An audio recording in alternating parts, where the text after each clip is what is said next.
KPUD Kabupaten Bekasi terus mencermati dan menunggu laporan perkembangan kasus Ahmad Dhani yang dilaporkan ke Bareskrim Polri terkait dugaan penghinaan terhadap Presiden dan simbol negara RI. Jika nanti terbukti Ahmad Dhani melakukan tindak pidana kejahatan dan dalam persidangan benar dinyatakan bersalah, maka pencalonan Ahmad Dhani sebagai calon wakil Bupati Bekasi nomor urut 2 mendampingi Sa'adudin bisa dibatalkan. Komisi Pemilihan Umum Daerah Kabupaten Bekasi menyatakan berdasarkan ketentuan pasal 88 ayat 1 huruf B Peraturan KPU nomor 9 tahun 2016, pasangan calon akan dikenakan sanksi pembatalan sebagai peserta pemilihan oleh KPU apabila pasangan calon terbukti melakukan tindak pidana kejahatan. Diancam pidana paling lambat 5 tahun atau lebih berdasarkan keputusan pengadilan yang telah mempunyai kekuatan hukum tetap sebelum waktu pemungutan suara. KPUD Bekasi mengaku telah mengetahui kasus yang menjerat calon Bupati Bekasi nomor urut 2 tersebut, namun mereka masih menunggu laporan perkembangan kasus Ahmad Dhani lebih lanjut.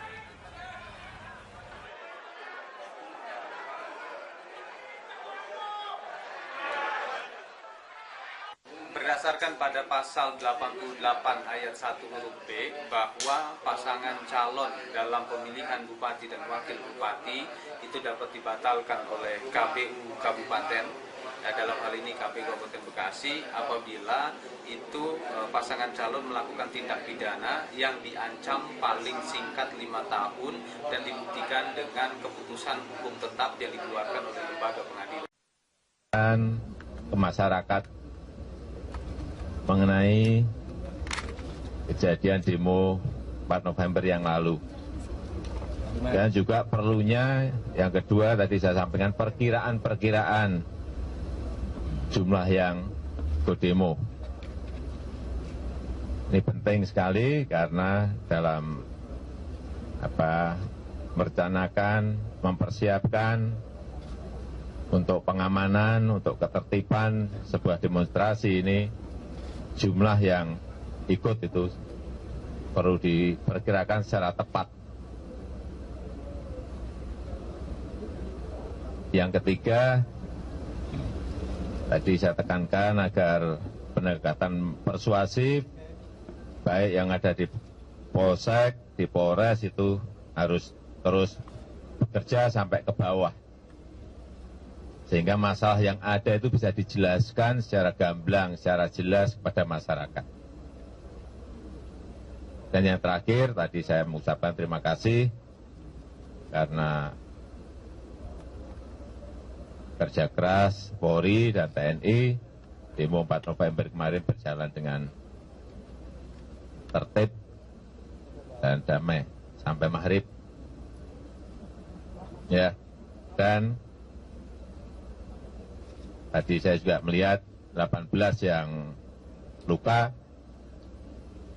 ini yang patut kita sayangkan.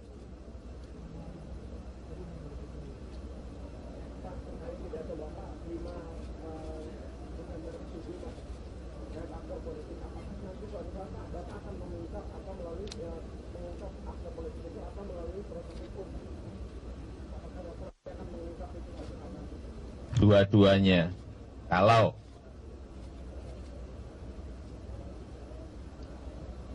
nanti Polri sudah menemukan bukti-buktinya.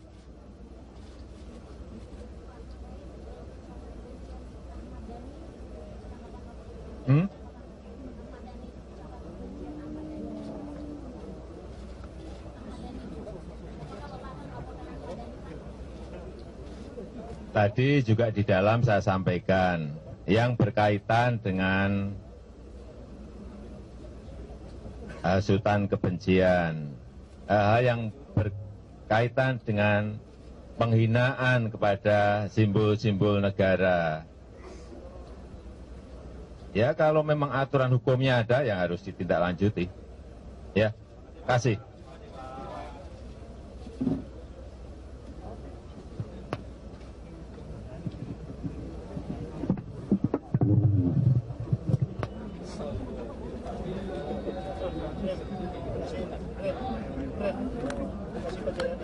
Pertama-tama saya ingin mengucapkan terima kasih yang sebesar-besarnya pada seluruh anggota Polri Kapolri, anggota Kepolisian Republik Indonesia atas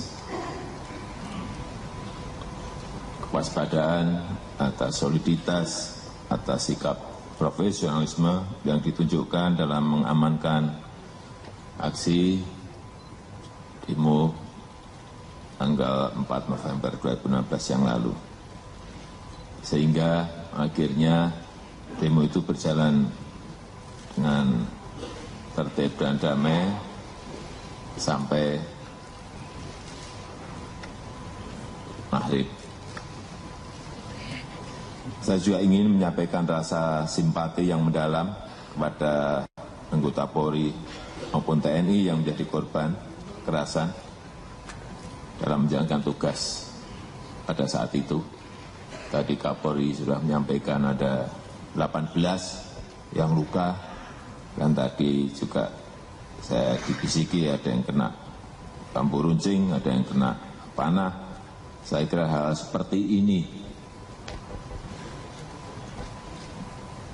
yang juga perlu diselesaikan dengan sebuah penegakan hukum yang tegas. Saudara-saudara sekalian yang saya hormati, negara kita ini negara yang besar, 17.000 pulau, ratusan suku, ratusan bahasa lokal, 516 kabupaten dan kota, sangat besar sekali. Dan sebagai sebuah institusi, Polri ini juga institusi yang besar dengan 430.000 anggota, institusi yang besar sekali. Oleh sebab itu, jangan ragu dalam bertindak untuk penegakan hukum yang tegas. Tidak boleh institusi sebesar Polri ragu, kalah apalagi terhadap kelompok-kelompok kecil, terhadap organisasi-organisasi apapun, tokoh siapapun.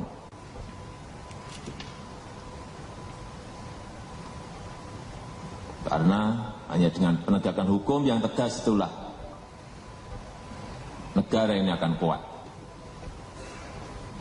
Dan itu terletak di tangan saudara-saudara semuanya. Negara harus kuat. Marwah institusi Polri harus dijaga. Marwah negara juga harus dijaga. Sebab itu sekali lagi saya ingin mengingatkan penegakan hukum yang jelas, yang tegas harus dilakukan. Yang kedua, saya ingin sedikit mengevaluasi apa yang telah kita lakukan untuk demo yang menurut saya sangat besar tanggal 4 November yang lalu. Yang pertama, dari sisi perkiraan,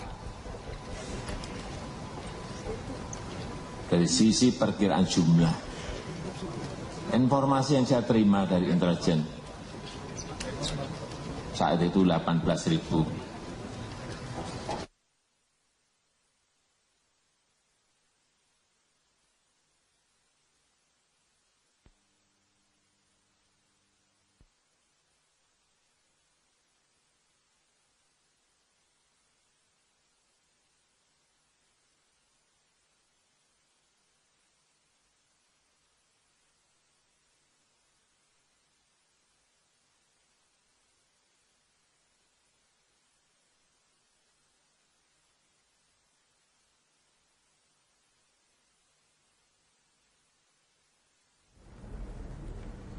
Ya, itu tadi Presiden Joko Widodo sedang berada di PT IKA untuk memberikan arahan kepada jajaran petinggi Polri, termasuk juga Polri secara keseluruhan. Ada beberapa informasi yang disampaikan tadi, diantaranya mengenai bahwa negara ini harus kuat dan petugas hukum juga tidak boleh kalah oleh kelompok-kelompok kecil. Ada beberapa evaluasi yang disampaikan tadi, diantaranya adalah mengenai informasi intelijen yang akan melakukan demo pada 4 November mendatang. Demikian breaking news, sampai jumpa. Setelah pada Senin kemarin Presiden Jokowi memberikan arahan untuk prajurit TNI tentang menjaga keutuhan negara kesatuan Republik Indonesia, hari ini giliran polisi yang diberikan arahan oleh Jokowi. Jokowi tiba di auditorium STIK PTIK Jakarta Selatan pada pukul 8.58 waktu Indonesia Barat. Dia didampingi oleh Menseknek Pratikno. Di awal arahannya, Jokowi mengucapkan terima kasih kepada polisi yang telah bertugas pada 4 November lalu. Menurut Jokowi, Polri adalah instansi yang sangat besar. Oleh sebab itu, menurut Jokowi seharusnya Polri jangan sampai kalah dengan kelompok-kelompok kecil. Dalam kesempatan ini, sedikitnya 602 pejabat utama Polri hadir dan mendengarkan arahan Presiden Joko Widodo. Mereka terdiri dari 33 Kombes, Pati Polri di Mabes Polri dan Polda Metro Jaya, serta komandan yang terlibat dalam pengamanan aksi 4 November dan pasukan Bintara dan Tamtama.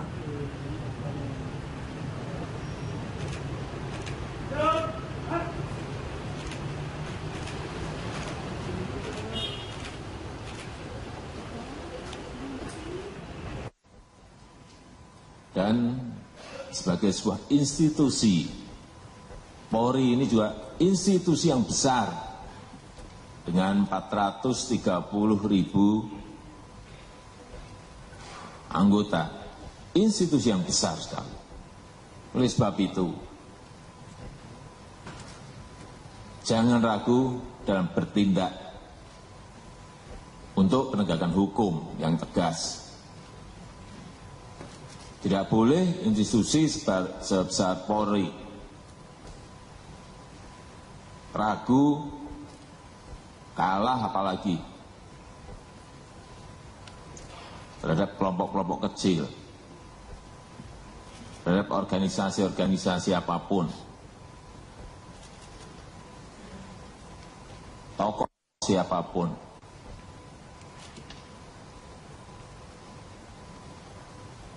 Karena hanya dengan penegakan hukum yang tegas itulah negara ini akan kuat. Dan itu terletak di tangan saudara-saudara semuanya. Negara harus kuat. Marwah institusi Polri harus dijaga. Marwah negara juga harus dijaga. Sebab itu sekali lagi saya ingin mengingatkan penegakan hukum yang jelas, yang tegas harus dilakukan.